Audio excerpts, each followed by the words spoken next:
90 రోజుల కోర్సు పూర్తి చేస్తే చాలు 100% ప్లేస్మెంట్ సపోర్ట్ తో సాఫ్ట్వేర్ జాబ్ మీ సొంతం. వెంటనే కోడ్ జ్ఞాన్ డెస్టినేషన్ ని సంప్రదించండి. నమస్తే జగన్ గురూజీ గారు. ఆడపిల్లలు ఫ్రెండ్షిప్ చేసే ప్రాసెస్లో ఫ్రెండ్షిప్ని అంటే ఎప్పుడైతే ఫ్రెండ్ని ఎంచుకుంటూ ఉంటారో ఆ ఎంచుకోవడం ఏ విధంగా ఉండాలి అంటారు? లేచినప్పటి నుంచి మనం చూస్తూ ఉంటాము ఫ్రెండ్స్ వల్ల జరిగే దారుణాలు చాలా ఉండుంటాయి. రీసెంట్గా ఎస్ఆర్నగర్లో జరిగిన ఒక చిన్న ఇన్సిడెంట్ కూడా ఒక పిల్లవాడి ప్రాణాన్ని తీసిందని చెప్పుకోవచ్చు. ఒకప్పుడు ఫ్రెండ్షిప్ అంటే ఎంత బాగుండేదో, ఇప్పుడు ఫ్రెండ్షిప్ అంటేనే భయం వేస్తుంది. ఎవరితో తిరుగుతున్నాడో, ఈ ఫ్రెండ్ ఎలాంటి వాడో కూడా గుర్తించలేని విధంగా ఉంది. ఫ్రెండ్షిప్ని ఏ విధంగా ఆడపిల్లలు చూస్ చేసుకోవాలి అంటారు? స్నేహానికి ప్రేమానికి అర్థం మార్చేసిన ప్రపంచం ప్రస్తుతం ఉంది. పిల్లలకి ప్రేమ అంటే కూడా సినిమాల్లో చూపించింది అనే దృష్టికి వచ్చారు. ఇప్పుడు యాంకరింగ్ చేస్తున్న మిమ్మల్ని నేను అమ్మ ఉషమ్మ ఐ లవ్ యూ అంటే మీ వారో మీ చుట్టాలో చూసేవాళ్ళు ఏమైంది గురువుగారికి అని అడుగుతారు. అంటే ప్రేమ అంటే ఓన్లీ సినిమాల వల్లనండి, సమాజం వల్లనండి, ఇంకే దాని వల్లనండి ఒక అమ్మాయి ఒక అబ్బాయికి అమ్మాయికి చెప్పేదే పనిలైపోయింది. అలానే స్నేహం దృష్టిలో కూడా అమ్మాయిలకి అబ్బాయిలు ఉండకూడదు, అబ్బాయిలకి అబ్బాయిలే ఉండాలనే ఒక పాడు భ్రమ ఆలోచనలు ఉన్న పెద్దలు ఉన్నారు. ఎందుకు ఇలా అవుతుందంటే దాని ఒరిజినాలిటీ కోల్పోవటం వల్ల తల్లిదండ్రులు కూడా భయపడుతుంటారు. మగపిల్లవాడైన నా కొడుకు హాస్టల్లో చదువుతున్నా నేను కూడా జాగ్రత్త పడతా. అమ్మాయితో అయినా అబ్బాయితోనే అరే జాగ్రత్తరా ఎలాంటి స్నేహం చేస్తున్నావు అని చెప్పే పంపుతున్నాను.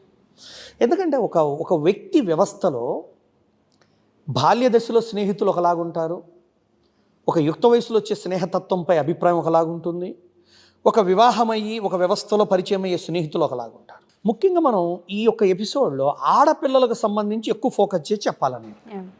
పరిచయం వేరు, స్నేహం వేరు. మనం రైల్లో కలుస్తున్నాం, ఎవరో ఒక అమ్మాయి వచ్చి గురుగారు మీరు సుమన్ టీవీలో చదువుతారు కదా అంది. ఎస్ మా అమ్మాయికి నేను ముందే పరిచయం అయ్యి ఇక్కడ కూడా పరిచయం అవుతుంది. పరిచయాన్ని తెలియక అందరూ నాకు రైల్లో కలిసాడు నా ఫ్రెండ్ అని చెబుతుంటారు.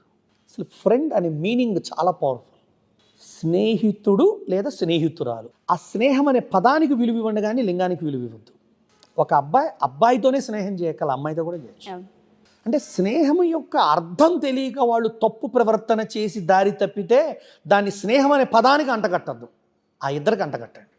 ఆ ఇద్దరిని చూసిన ఇంకొక ఇద్దరు స్నేహం అంటే ఇది అనుకొని చేస్తున్నారు.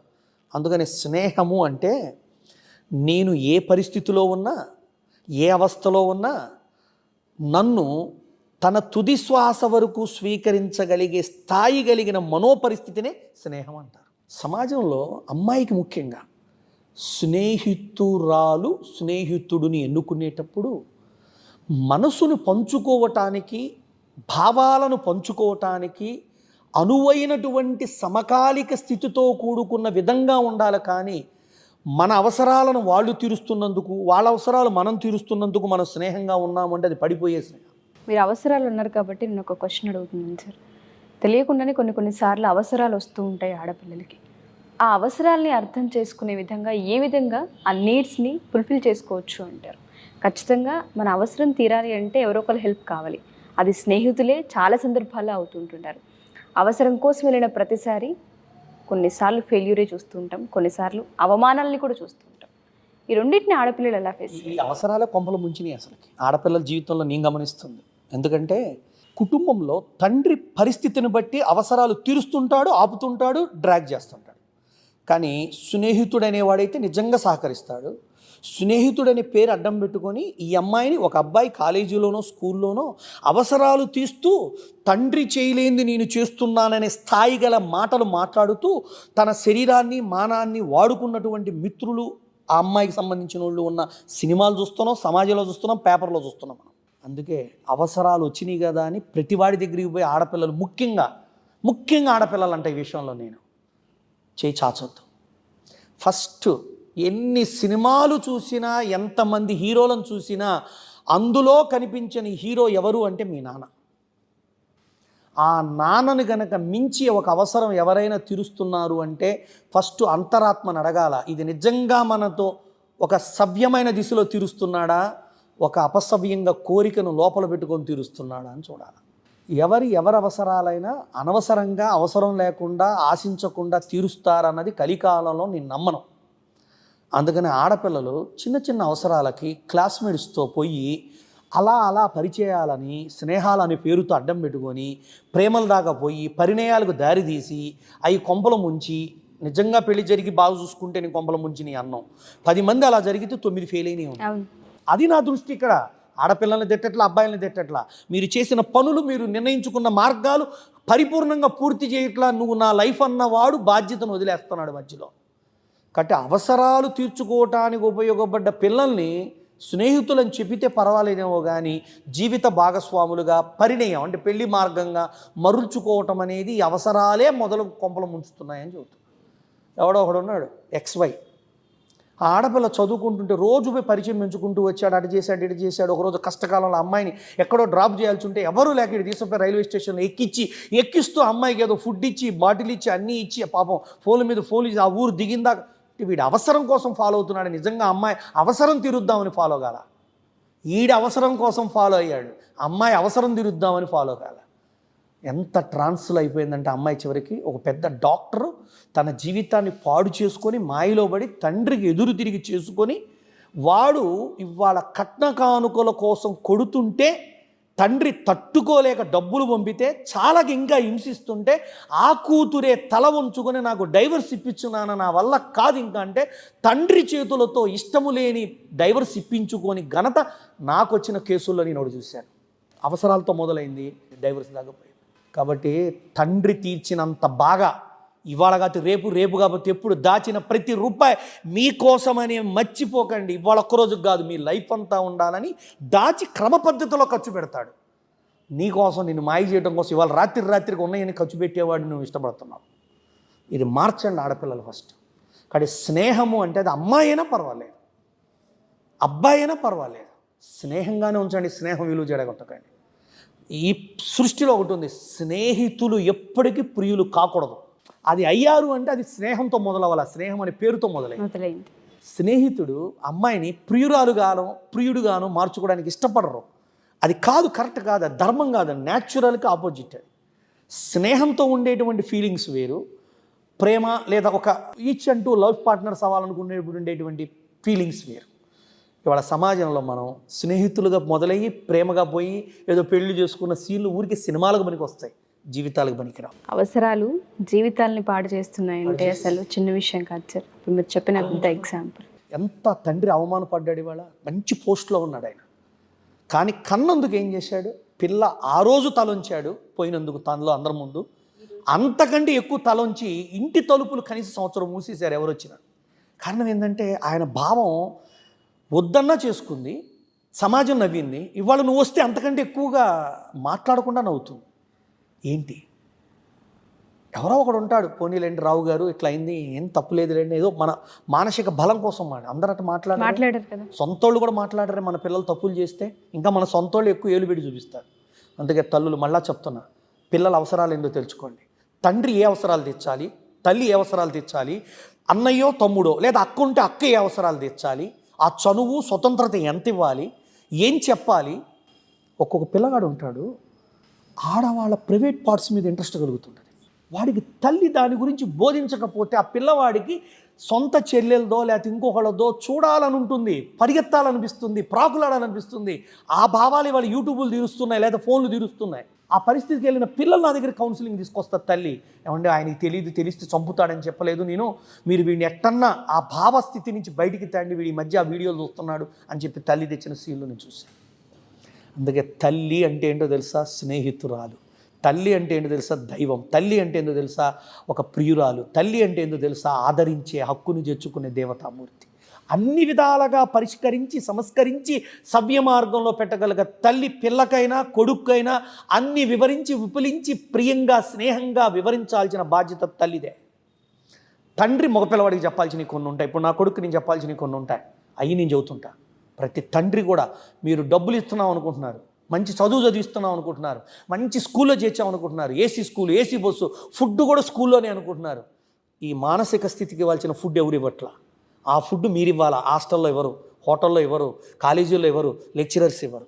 కాబట్టి అటువంటి ప్రియమైన జీవన మార్గ విషయాలను గనక స్నేహం యొక్క అర్థము పరమార్థం మనం చెప్పకపోతే గనక అబ్బాయితో అయినా అంతే. ఎందుకంటే స్నేహం పేరుతో బయట తిరిగి వచ్చి అటువంటి వ్యవహారాల్లో పడిపోయి ఆ పిల్లలతో పోలీసులకు దొరికి జైల్లో ఉంటే తండ్రి తప్పకపోయి మళ్ళా తీసుకొచ్చుకున్న మగపిల్లల స్నేహితుల ప్రవర్తనలో కూడా తేడా ఉన్నాయి. ఎందుకంటే how to choose the friend, that is very important. Exactly.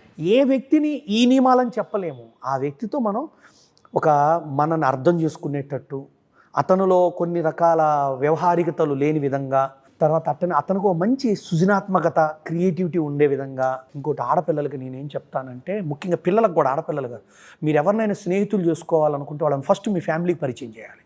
Me family వాళ్ళని ఎలా స్వీకరిస్తుందో చూసి అప్పుడు మీరు స్వీకరించండి ఫ్రెండ్గా. నా యొక్క బెస్ట్ అడ్వైస్ కలికాలంలో. మీరు స్నేహితుడని పెంచుకున్నాక కొన్నాళ్ళకి మీరు స్నేహంగానే ఉంటున్నా, మీ నాన్నో మీ అమ్మో మీ నాన్నోళ్ళ ఫ్రెండ్సో లేదా చుట్టాలో చూసి మీ అమ్మ ఎవరితో తిరుగుతుందని అని వచ్చి చెప్పుచ్చుకొని బాధపడతాం కంటే, స్నేహితులు అనే స్థాయి గల స్థితిలో ఉన్నప్పుడే పరిచయం చేయండి. లేదు నిజంగా మీలో ఆ ఫీలింగ్ ఉందా ఏదన్నా ఇంకో విధంగా, అది కూడా ముందే చెప్పండి. మీరు అన్నీ నిర్ణయించుకొని పెంచుకొని బాధలు పడిపోయి వచ్చి వీళ్ళు వద్దని, మీరు అసలు నిజంగా మీరు తండ్రులైనా కలికాలం మారిందని ఈ యొక్క విప్లవాత్మకమైన భావాలు, హెచ్చుతగ్గులు, విడిబాటులు అవసరం లేదు. పెంచుకోకముందే పరిచయం చేయండి, పరిచయం నుంచి పెంచుకోండి, పెంచుకుంది ఎడిపోయినా పర్లా తల్లిదండ్రుల సంరక్షణలో. This is very very important. And always I'm advising to youth, friends ఉండి తీరాల్సిందే సార్.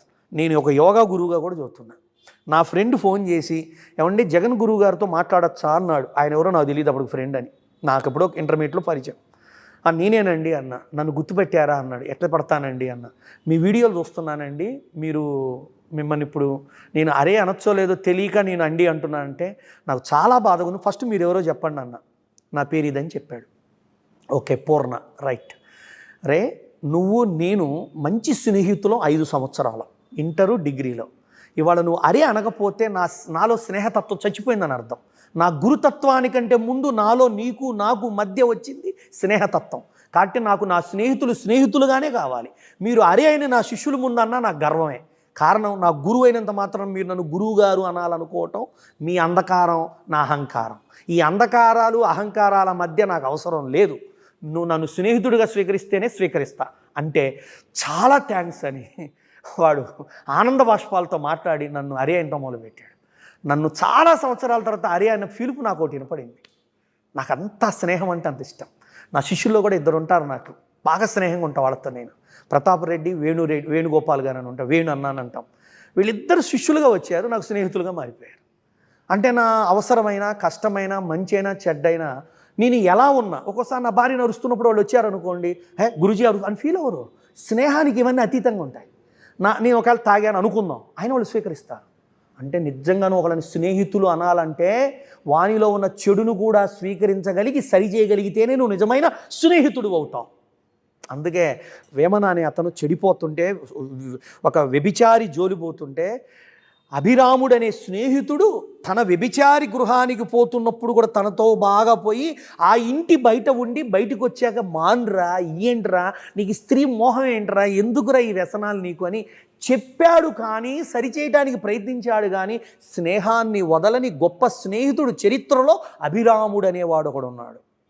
అందుకే నేను కొన్ని bad comes to the good అని ఉంటాయి. వాడ ఫ్రెండ్లో బ్యాడ్ను చూసినా తన స్నేహితుల్లో ఉన్న గుడ్ ఏంటంటే వాడి అలవాటు చెడ్డది కానీ వాడు చెడ్డోడు కాదన్న అతీతమైన భావనతో వాడు ఆ అభిరాముడు వేమన గారిని గౌరవించాడు. అందుకే ఆయన ప్రతి శ్లోకం చివరన విశ్వదాభిరామ అభిరామ వినురవేమ అంటాడు. విశ్వద అనే స్టోరీ వేరే ఉంటుంది, అది తర్వాత చూద్దాం. కాబట్టి అభిరాముడు అనే స్నేహం, కుచేలుడు అనే స్నేహం, ఇలాంటి గొప్ప గొప్ప చరిత్రలో ఉన్న పాఠాలే మేము యోగా సెంటర్లో కూడా పిల్లలకు చెబుతూ ఉంటాం. అందుకే మా దగ్గర వేదాల్లో చెప్పిన స్నేహితుల్ని సెలెక్ట్ చేసుకోవడానికి కొన్ని పారామీటర్లు చెప్పారు. అలాంటివి రాబో ఎపిసోడ్లో మంచి మంచి విషయాలను మనకున్నటువంటి లౌకిక తత్వంతో, ఆధ్యాత్మిక తత్వంతో మేళవించి మనం చెప్పడానికి ప్రయత్నిద్దాం, నేర్పిద్దాం. Thank you sir. Thank you so much. Suman టీవీలో మీ పర్సనల్ అండ్ బిజినెస్ ప్రమోషన్స్ కోసం కింది నెంబర్కి కాంటాక్ట్ చేయండి.